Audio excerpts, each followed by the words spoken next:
Hello and welcome everyone to Cafe. I'm Carissa Clark. And I'm Clarence Reynolds. It is great to be back with you to share all of the fun and exciting events happening this week. You know, one of the hidden gems here in Central Florida is a little gem in Gotha.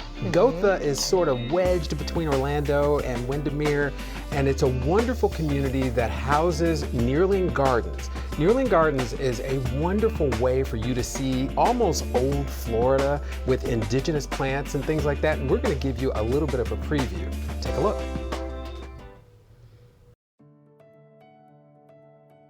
We're standing here today in the pollinator garden at historic Nearling Gardens. Known as Nearling's Palm Cottage Gardens. And you'll notice we're standing right next to a wild pollinator box. And you'll notice the different sizes of bamboos and holes. Pollinators are all about finding the holes where they can lay their eggs. So the bigger holes are for your bumblebees, your mason bees, and your carpenter bees. The medium-sized holes are for your little green metallic orchard bees and your honey bees or your smaller medium bees. And the tiny little holes are for your tiny little pollinators. And if you focus the camera, you'll see lots of these little pollinators buzzing around the gardens. They all get their food and their nectar off of Florida native plants, wildflowers. All the plants that you see here in this garden are where they get their nectar.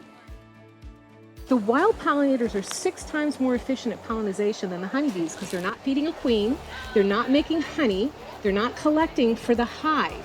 They go around, they collect their pollen, and then they stuff the pollen in the hole, they lay an egg, they cover it, and then they move on to the next plant. So you'll see maybe 6 eggs lined up in a one little tube of bamboo. So that's why they're always buzzing. They're so fast. You can barely keep up with a bumblebee. When you're ever chasing a bumblebee around, you'll notice you can barely keep up with them. They're so busy, and they're so much more efficient at pollination because they don't have to feed that queen, don't have to feed that brood, don't have to make copious amounts of honey. So put your wild pollinator boxes in your garden. Give them the food they need by putting in Florida wildflowers, Florida plants, shrimp plants, milkweed, all these plants, porterweed, all these wonderful plants that you see around that feed your pollinators.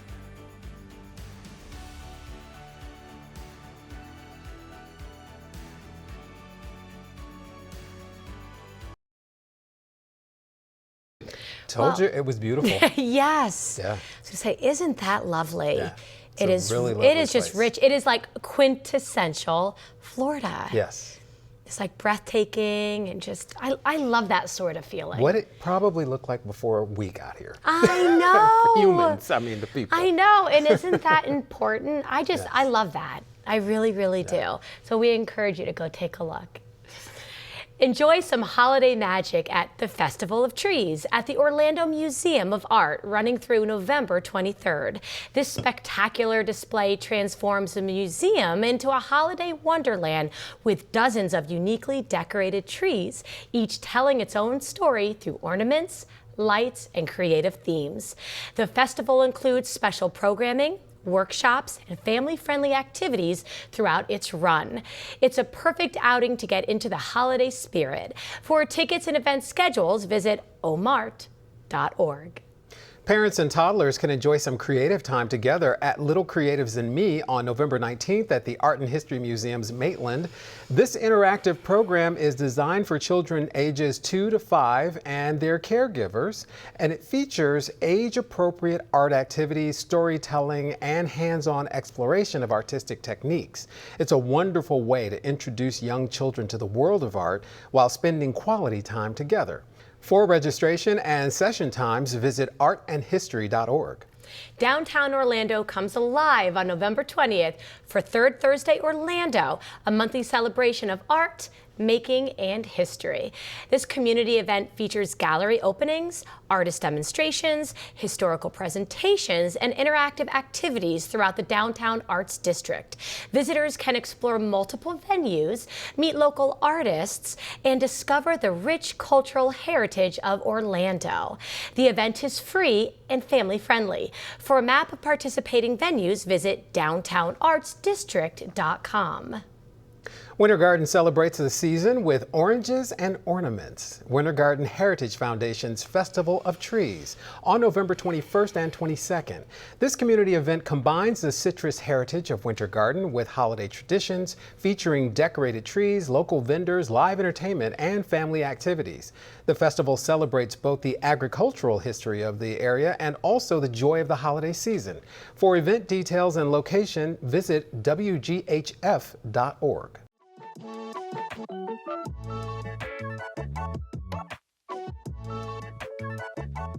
If you think you're really good at decorating your tree for the holidays, I've got an event for you to go to where you can actually watch and learn.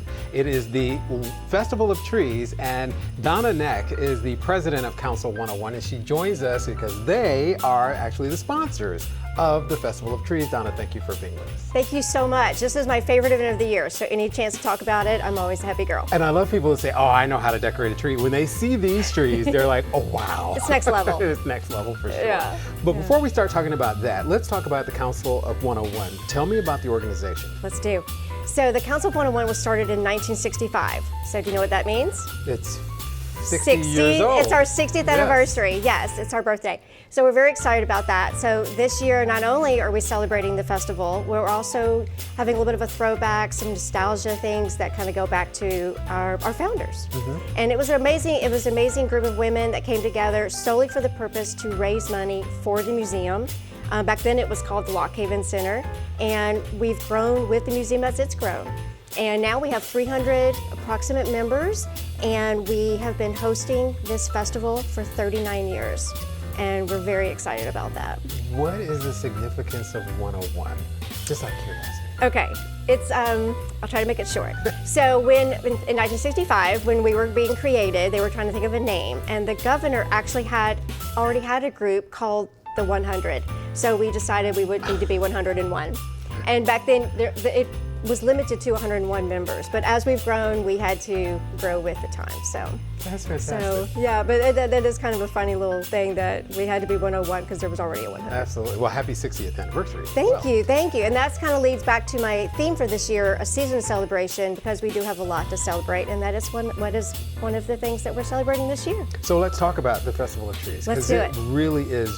And I say that, I'm kidding, but I'm not kidding when I say the trees are super next level. Like all kinds of different themes and colors. It's really a wonderful thing. Tell us about the event itself. There's a little something for everybody this year. There will be bright colors, there will be traditional trees. There will be trees that a lot of different people are celebrating, either their company or Orlando, which is having a big celebration as well. There'll be all types of different sizes, shapes.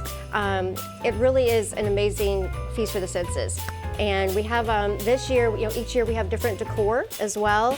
And this year we're doing a little journey through the holidays, and it's going to have a little bit of an old holiday market vibe.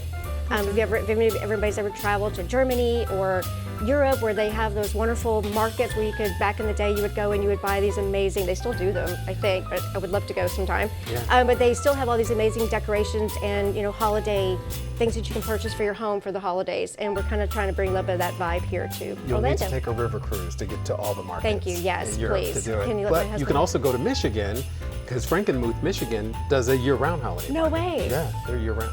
Oh my my grandmother used to take me as a kid. That sounds amazing. Oh, yeah. So we're doing a little bit of that here. So. Absolutely. So it's not just the trees. This is really getting people into the holiday season, because you've got the marketplace, you've got a little bit of everything. So is this for all ages? Who's your target market? Okay, so here's some fun things that we do throughout the 10 days. We like to, we're all about bringing things to the community and bringing the community in to share with them. So we do have some things that we call themed days. So on Monday, the 17th, we have Military Appreciation Day, where we really cater to our retired and current military. And we have some special programming for them. We have some amazing things lined up this year. And we, of course, do a discounted ticket price. On Wednesdays, we do a salute to seniors, where we have our senior citizens, any 60 and above can come with. Also, we have some really fun, amazing singers that come, and trivia, and just a lot of fun things for them to do. And then we have a new event this year on Sunday, the 23rd. We're doing our Educators Day, where we're going to honor all educators, teachers, administration, anybody in the educational field. We're going to do just kind of tickets and fun giveaways for them. It's going to be a great time. So this is definitely a family-friendly, focused event for all ages, all the way from little kids, babies, all the way up. I love that because every day will be a different experience depending on who comes. They're all going to see it from different perspectives. Absolutely, which is what makes it really absolutely. nice. And then at night we have different events. We have a children's party, our reindeer romp. That's on Friday the 21st. We have different things like our sip and sleigh.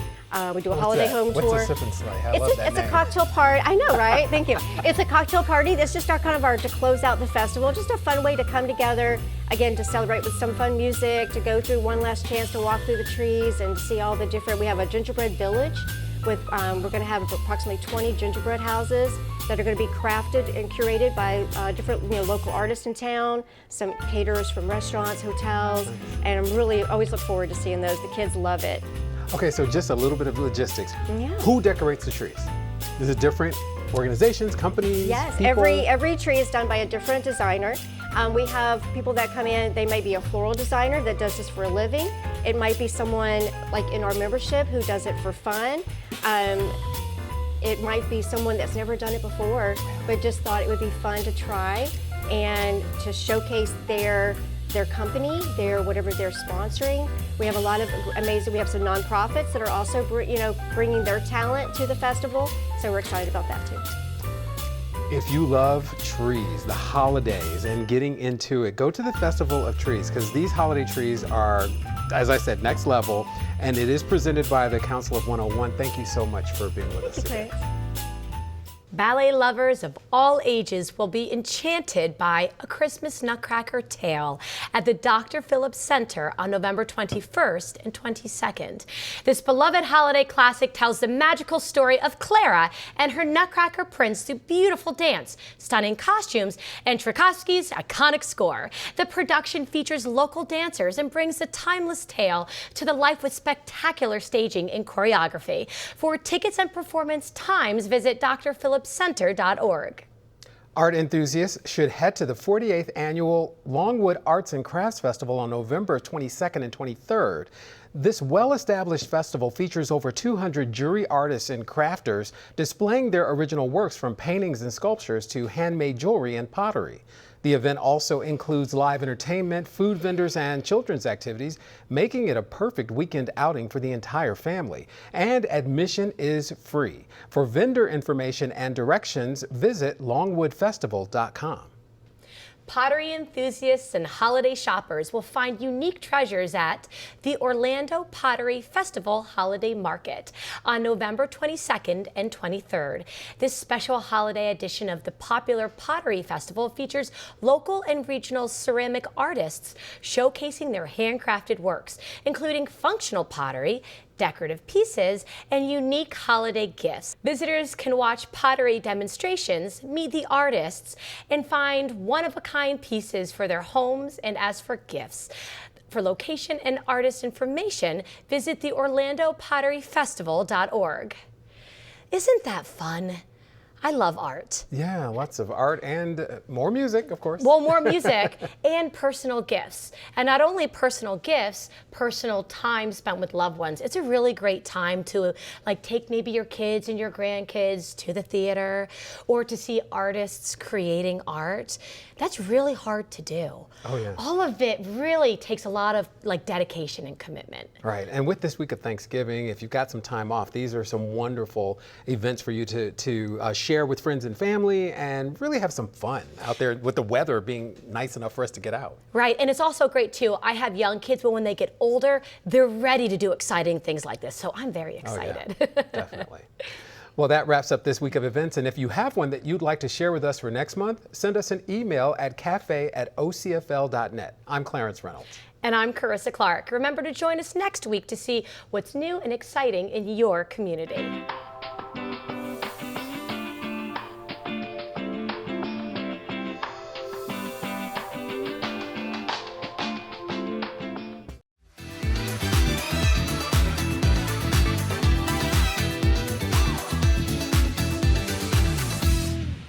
Hello and welcome welcome to Taste of the Town. I'm Carissa Clark. I'm here at Mia's Italian Kitchen on International Drive. It is a fabulous, fabulous place to dine, and I'm very excited to share all that I have to share. I'd like to introduce you to Miss Suzanne Clares.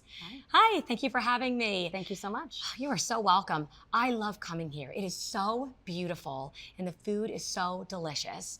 And I know that you are known for brunch. Yes. They are known for brunch. They have brunch every weekend from what time? 11 a.m. to 3 p.m. From 11 to 3, and you do not want to miss this. But we also want to inspire you at home to make one of their delicious Benedicts, right? They have Absolutely. a meatball Benedict. You heard me right, meatball Benedict. So kindly walk me through Yeah, of and course. show me. Yes. It sounds funky, but it's delicious. Okay. So we take, it's fairly standard. You take an English muffin as a Okay. base. You can toast it, grill it, broil it, whatever you'd like. Okay. And then you're gonna take a slice of meatball. Your meatballs might not be as large as ours, so you can use a couple. You can ground them up and form them into a patty, but our giant meatball slices beautifully. So we put that meatball right on top, and then we're gonna put on top of that our signature marinara sauce, made in-house. Drizzle that over. Now I know that you're also kind of famous for your meatball. Your meatballs are how many ounces? Like 18 ounces, yes. Yes, and they do use their meatballs a few times. So you could always do a large meatball like that perhaps, and they have sliced theirs. So if you're going to be serving maybe a few individuals like they do here, be a great Absolutely. thing, right? Yes. Absolutely. So once you get that beautiful marinara sauce on top, you're gonna then take your poached egg, or if you like a scrambled egg, Okay. not everybody likes poached. We have guests that will request a scrambled egg instead. Okay. Also blends well with the marinara sauce. Okay. And then you're gonna take your hollandaise. Again, hollandaise can be a tricky sauce to make at home, so there are some really great store-bought brands. But if you'd like to make your own hollandaise, we of course suggest that as an option. So you get a beautiful drizzle there. Wow. Your hollandaise sauce can't be hot. It's Oh got my to be God. room temperature or it breaks. Oh, So absolutely make sure Okay. you don't cook your hollandaise. You're gonna emulsify it and make sure it blends and doesn't break. I did not know that. Okay, So good to beautiful, know. creamy hollandaise sauce. Got a little bit of a tang to it, and then of course some fresh basil. Always use fresh herbs if you can.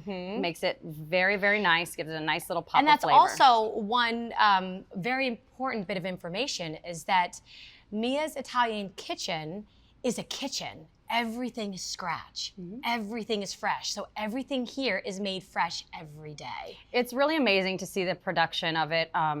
We do these brunches every weekend, bottomless brunch. So we have a menu that our guests can come in, and it truly is bottomless. The entire menu is available, all food. It's $34.25 per person.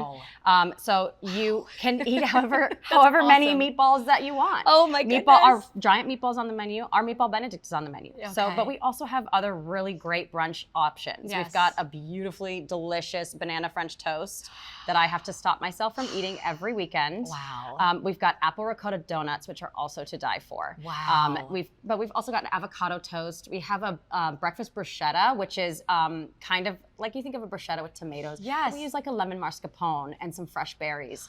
It's very, very nice. Sounds incredible. But everything is built to order. So it's amazing to watch the kitchen, creating these beautiful dishes to order every weekend. wow, that's a really big deal. That's a really, really big deal. That's Yeah. so beautiful. So in order to come in for the brunch as well, is it best to make a reservation? Absolutely.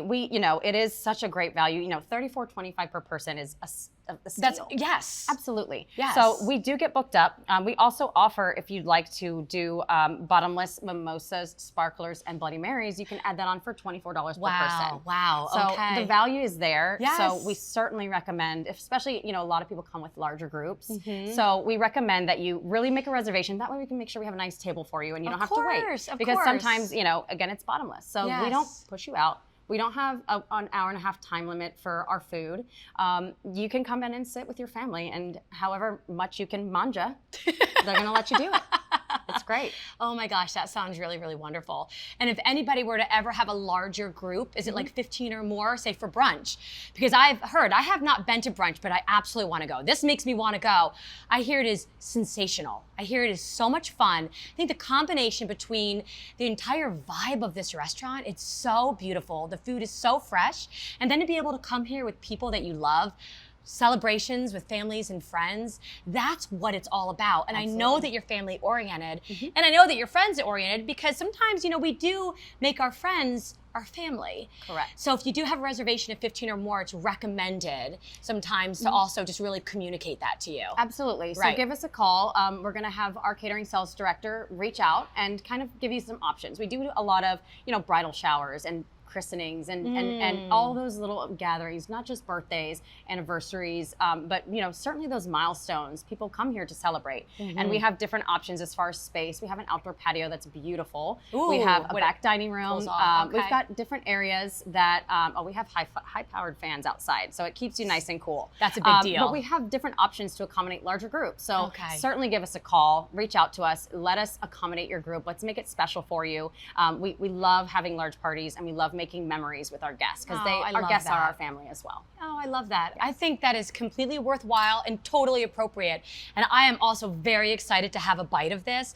I'm a huge fan of a Benedict. I don't know about you, but I know that I am. So let me grab a little taste here. Okay, I've never had meatball Benedict.